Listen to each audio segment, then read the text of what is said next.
Hello viewers, welcome to my channel. So ఇవాళ మనం ఈ 5వ వీడియోతో క్లోజ్ చేసుకుందామండి.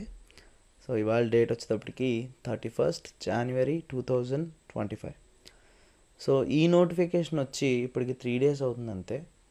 సో ఈ విషయం అసలు నోటిఫికేషన్ ఏంటి అని అంటే, ఇది ఎటువంటి ఫ్రెషర్స్కి కాదండి, ఎటువంటి అప్లై చేసుకునే విధము కాదండి. ఎవరైనా కొత్తగా అప్లై చేసుకోవడానికి, కొత్తగా చదువుకొని జాబ్లోకి వద్దాం అనుకున్న వాళ్ళు దయచేసి మీరు ఈ యొక్క వీడియోని స్కిప్ చేసేయండి. ఎందుకంటే మళ్ళీ మీరు చూసి నన్ను తిట్టుకోవద్దు. ఇది కంప్లీట్లీ డిపార్ట్మెంటల్ అండి, completely deputation basis only. So మీరు వేరే ఏదైతే పొజిషన్స్లో ఉన్నారో, ఇది పూర్తిగా ఇన్కమ్ ట్యాక్స్ ఆఫ్ ఇండియా, దాంట్లో కూడా కేరళకు సంబంధించిన జాబ్ రోల్. సో ఎవరైతే కేరళలో వర్క్ చేస్తున్నారో, చాలామంది కనిపించవచ్చు కేరళలో ఉన్న వాళ్ళకి మీరు చేయడం ఏంటంటే, విషయం ఏంటంటే గవర్నమెంట్ జాబ్ చేసేవాళ్ళు ఆంధ్రాలో కూడా ఉంటారు. సో వాళ్ళకి తెలుగు వస్తుంది, వాళ్ళ కోసమే ఈ వీడియో చేస్తున్నాను తప్ప మన మామూలు సబ్స్క్రైబర్స్కో, మన మామూలు వీడియో చూసే వ్యూవర్స్కో కాదు. దయచేసి ఎవరైనా కొత్తగా జాబ్కి ప్రయత్నిస్తే ఈ వీడియో మీకోసం కాదు. మీకు దీనికన్నా ముందు ఒక వీడియో చేశాను. సో ఆ కార్పొరేషన్ ఆఫ్ ఇండియా నుంచి, అది విశాఖపట్నం పోర్ట్ అథారిటీ నుంచి ఇచ్చిన ఏదైతే ఆ జాబ్ ఉందో దానికి మీరు దయచేసి అప్లై చేసుకోండి. లేని పక్షాన వేరే అంతకుముందే నేను ఇంకొక జాబ్ గురించి కూడా చెప్పానండి. సో అదేంటంటే వేరే ఒక నోటిఫికేషన్ ఇచ్చాను, దానికి ఎటువంటి ఫీజు లేదు, హర్యానాలో ఉంటుంది జాబ్. కానీ సో అదేమైనా ట్రై చేస్తానంటే దానికి కూడా ట్రై చేసుకోవచ్చు. దానికి గురించి మన ఛానల్లో మీరు చూడొచ్చు వీడియోస్. సో ఇప్పుడు ఈ జాబ్ గురించి మనం మాట్లాడుకున్నట్లయితే, ఇది income tax commissioner of income tax Kerala గురించి ఈ నోటిఫికేషన్ వచ్చిందండి. కేరళ నుంచి ఇది 28వ January వచ్చింది. ఈ అసలు ఏంటి జాబ్స్ అంటే, స్టెనోగ్రాఫర్ గ్రేడ్ 1కి సంబంధించిన జాబ్స్ అండి ఇవి.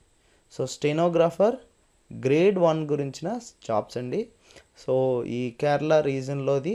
సో దీంట్లో అన్రిజర్వ్డ్ కేటగిరీలో 77, ఎస్సీ కేటగిరీకి 16, ఎస్టీకి 7 చొప్పున మొత్తం 100 పొజిషన్స్ ఉన్నాయండి.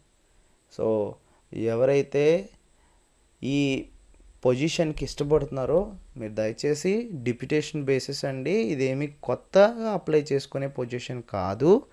దయచేసి మీరు మళ్ళీ చెప్తున్నాను, ఎవరైతే మీరు ఆల్రెడీ సర్వీసెస్లో ఉన్నారో, ఆల్రెడీ మీరు జాబ్ చేస్తున్నారో, వాళ్ళు ఒకవేళ మీకు ఏమైనా ఇంట్రెస్ట్ ఉంటే దీనికి ట్రాన్స్ఫార్మ్ పెట్టుకోవచ్చు. మీ దగ్గర మీరు ఎక్కడైతే సర్వీసెస్లో వర్క్ చేస్తున్నారో, ఇదిగోండి ఇక్కడ చూసారా, department officers federal category who are in directly line on the promotion shall not be eligible. So ఇక్కడ క్లియర్గా రాసారు చూడండి, deputation shall not be eligible. ఇక్కడ చూడండి పీరియడ్ ఆఫ్ డిపార్చర్.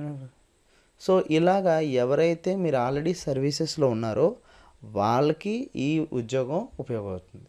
సో మీరు ముందుగా చేయాల్సిన పని ఏంటంటే, దీంట్లో ఫస్ట్ విషయం ఏంటంటే, మీరు కిందకు వచ్చినట్లయితే 4వ పేజీలో ప్రోఫార్మా అప్లికేషన్ అని ఒక ఫామ్ ఇవ్వడం జరిగింది. సో ఈ అప్లికేషన్ మీరు ఫిల్ చేసి సెల్ఫ్ అటెస్టెడ్ చేసి, దాన్ని మీరు ఇక్కడ అడ్రస్ ఇవ్వడం జరిగింది చూడండి.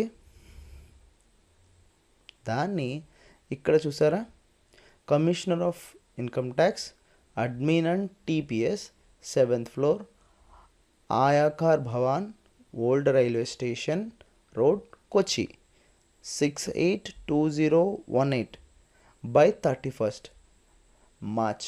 సో మీరు ఎవరైతే అప్లై చేయాలనుకుంటున్నారో, మీరు అయితే ఆ కన్సల్ట్ డిపార్ట్మెంట్ నుంచి మీ లెటర్స్ తీసుకొని అండ్ ఈ అప్లికేషన్ ఫిల్ చేసి, మీరు 31 March 2025 లోపల ఈ అడ్రస్కి పంపించినట్లయితే మీ అప్లికేషన్ వాళ్ళు స్వీకరించడం జరుగుతుందండి.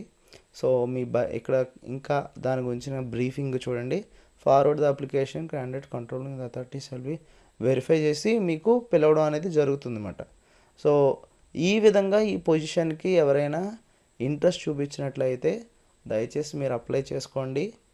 అండ్ అదేవిధంగా మీకు ఇవ్వబడిన ఏదైతే ఈ డెప్యుటేషన్ బేసిస్ ఇవి ఉన్నాయో దీన్ని మీరు ఉపయోగించుకోవచ్చు. Thank you so much.